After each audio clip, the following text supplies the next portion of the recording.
اور یہاں سے ایک پکڑ اور شدت اور خوفناک تباہی شروع ہو جائے. جس کی نیکیاں زیادہ ہو گئیں اس کے لیے اعلان ہوگا کہ یہ کامیاب ہو گیا ہے، اسے جنت کا جوڑا پہناؤ اور اسے جنت کا تاج پہناؤ، اسے جنت کے زیور سے سجاؤ، عورت ہے یا مرد ہے. تو جب یہ اعلان ہوگا تو اس کا قد نکل کے 130 فٹ ہو جائے گا. ابھی ہم 5 فٹ، 5.25 فٹ، 6 فٹ کے لوگ ہیں. جب اللہ کی طرف سے اعلان ہوگا یہ کامیاب ہو گیا تو یوں اس کا قد نکلے گا اور 130 فٹ پہ جا کر وہ قد اس کا کھڑا ہوگا اور اللہ اسے جنت کا لباس کا 100 جوڑے پہنائے گا. ہر جوڑے کا رنگ الگ ہوگا، ہر جوڑا جوڑے کے پیچھے نظر آئے گا. یہ میں نے کرتا پہنا ہے، اس کے نیچے بنیان ہے، آپ کو نظر نہیں آ رہی، مجھے بھی نظر نہیں آ رہی، لیکن وہاں 100 جوڑے جو پہنے گا ہر جوڑا پیچھے نظر آئے گا، نظر آئے گا، نظر آئے گا، نظر آئے گا. 100 کے 100 جوڑے نظر آئیں گے. 100واں جوڑا اس کے جسم کو چھپائے گا اور اس کے چہرے پر اسی کے مطابق حسن و جمال کے جلوے اللہ تعالیٰ دکھائے گا. اور اس کے سر کے تاج میں جو موتی لگے ہوئے ہیں، سب سے چھوٹے موتی کو اٹھا کے پکڑ کے دنیا میں رکھو یہاں، تو زمین سے لے کر آسمان تک خوشبو پھیل جائے گی. اور جنت کی لڑکی بھی اس کے ساتھ 130 فٹ کی اللہ تعالیٰ نے پیدا فرمائی. جنت ہم ہیں 5، 5.25، 6.5. ہم بنتے ہیں مٹی سے، آگ سے، پانی سے، ہوا سے. وجعلنا من الماء كل شيء حي، پانی. واللہ خلقكم من تراب، مٹی. تو مٹی بھی ہے، پانی بھی ہے، آگ بھی ہے، ہوا بھی ہے. لیکن اللہ تعالیٰ نے جنت کی لڑکی کو جو بنایا ہے وہ مشک، عنبر، زعفران، کافور سے بنایا ہے. جنت میں ان کو پیدا کرنے کے لیے کوئی خامد بیوی کا ملاپ نہیں ہے کہ کسی جنت کی عورت کو حمل ہوتا ہے، پھر وہ بچی پیدا ہوتی ہے، وہ بڑی ہو کے حور بن جاتی ہے. ایسا نہیں ہے، ایسا نہیں ہے. بلکہ کیا ہے، جنت میں ایک نہر ہے، اس کا نام ہے بیدخ. وہ موتیوں سے ڈھکی ہوئی ہے.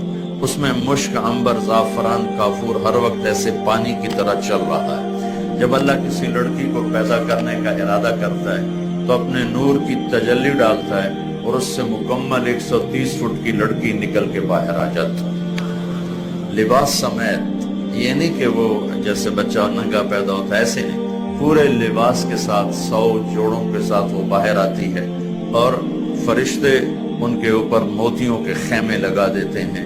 جنت کا سب سے چھوٹا خیمہ ایک موتی کا 60 میل لمبا چوڑا ہوگا. 60 میل لمبا چوڑا ایک خیمہ ہوگا. پھر وہ ساری مل کے اکٹھی ہو کے گاتی ہیں، اینا خطابنا، اینا رجالنا، اینا من نحن لہو.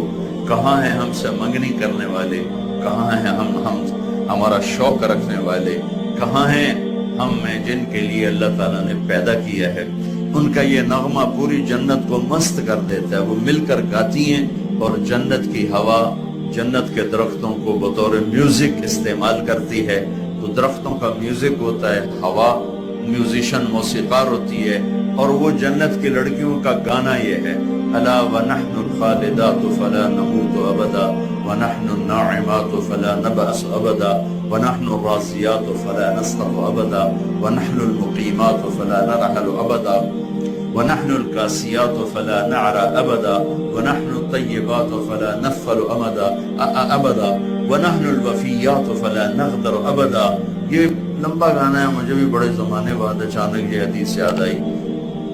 15-20 سال پہلے یہ میں کہا کرتا تھا، آج اچانک آپ کی برکت سے ان کا ادھورا نغمہ یاد آ گیا. چند آگے بھی ہیں وہ ذہن سے نکل رہے ہیں. وہ مل کر گاتی ہیں کہ دیکھو ہم ہمیشہ زندہ، ہمیں موت نہیں آئی، ہم ہمیشہ تر و تازہ، ہم پہ بڑھاپا نہیں آیا، ہم ہمیشہ راضی رہنے والی، ہم کبھی لڑتی نہیں ہیں، ہم ہمیشہ حسن و جمال والی، ہم پہ بدصورتی نہیں آتی، ہم ہمیشہ وفادار، ہم اپنے خامن سے لڑائی نہیں کرتی، ہم ہمیشہ پاک پاکیزہ، ہمیں پیشاب پخانہ حیض نفاس نہیں ہے، ہم ہمیشہ وفادار، ہم کبھی اپنے خامن کا دل نہیں دکھاتی ہیں.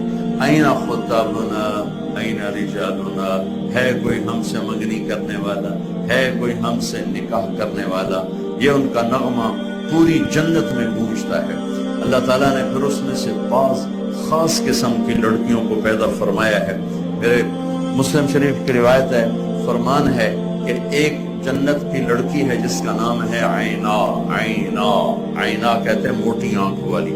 ہر جنت کی لڑکی کی آنکھیں موٹی ہیں، لیکن وہ اس سے بھی زیادہ کوئی اعلیٰ درجے کی چیز ہے. تو وہ اس قدر جمال و کمال ہے، جب وہ اپنے محل سے باہر نکلتی ہے تو 70,000 نوکر اس کے دائیں طرف ہوتے ہیں اور 70,000 بائیں طرف ہوتے ہیں. 1,40,000 اس کے نوکر ہوتے ہیں جن کے درمیان وہ چلتی ہے. اس کا حسن و جمال ایسا ہے کہ جنت کی لڑکیاں بھی اس کے اوپر عاشق ہیں اور اس کو دیکھ کر حیران ہوتی ہیں کہ اللہ نے یہ کیا بنا دیا ہے. اس کے جب وہ نکلتی ہے تو اعلان کرتی ہے این الآمرون بالمعروف والناہون عن المنکر انی لکل من امر بالمعروف ونہا عن المنکر. کہاں ہیں بھلائیوں کے پھیلانے والے اور کہاں ہیں برائیوں کے مٹانے والے؟ جو اس کام کا ہے میں اس کی ہو گئی، جو اس کام کا ہے میں اس کی ہو گئی. میں نے انگلینڈ میں بیان کیا، بہت پرانی بات ہے، عینا کا ایک لمبا قصہ بھی ہے، وہ چھوڑتا ہوں. تو وہ میں نے بیان کیا تو ایک نوجوان بڑے جوش میں آیا میرے پاس، کہنے لگا مولانا صاحب ایک مسئلہ پوچھنا ہے. پوچھو. یہ عینا ایک ہے یا زیادہ ہے؟ عینا ایک ہے یا زیادہ ہے؟ میں نے کہا کیوں پوچھتے؟ کہنے لگا ایک ہے پھر تو ملتی نہیں، کوئی صحابی لے جائے، اور اگر زیادہ ہیں تو ہم بھی طلبگار ہیں. میں نے یہ جو ابھی میں نے آپ کو حدیث پہلے سنا دی، جنت میں ایک نہر ہے جس کا نام ہے بیدخ.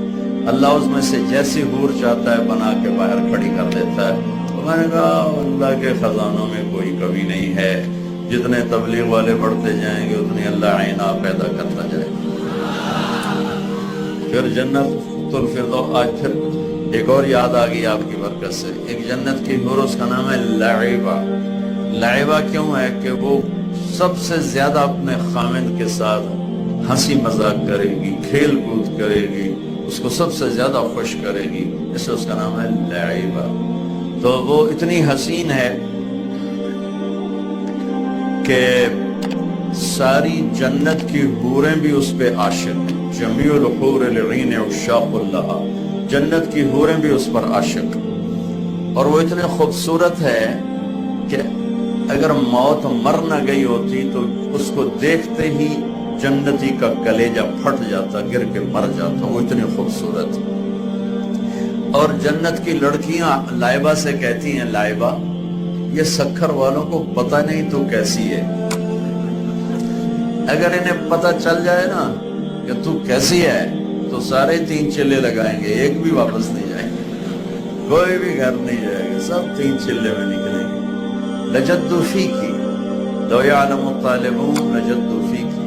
اگر تجھے دنیا کے لوگ دیکھ لیں تو صرف تجھے حاصل کرنے کے لیے زندگی کی ہر شے فنا کر دیں گے. اس کے ماتھے پہ لکھا ہوا ہے مکتوب بین عینیہا او فی نحرہا. یا یہاں لکھا ہوا ہے یا یہاں لکھا ہوا ہے، یہ اس جگہ یہاں یا یہاں دونوں ہے. من احب ان یکون لہ مثلی فلیعمل برضاء ربی. جو مجھے راضی کرنا، جو مجھے لینا چاہتا ہے وہ اپنے رب کو راضی کر لے، میں اس کی ہو گئی.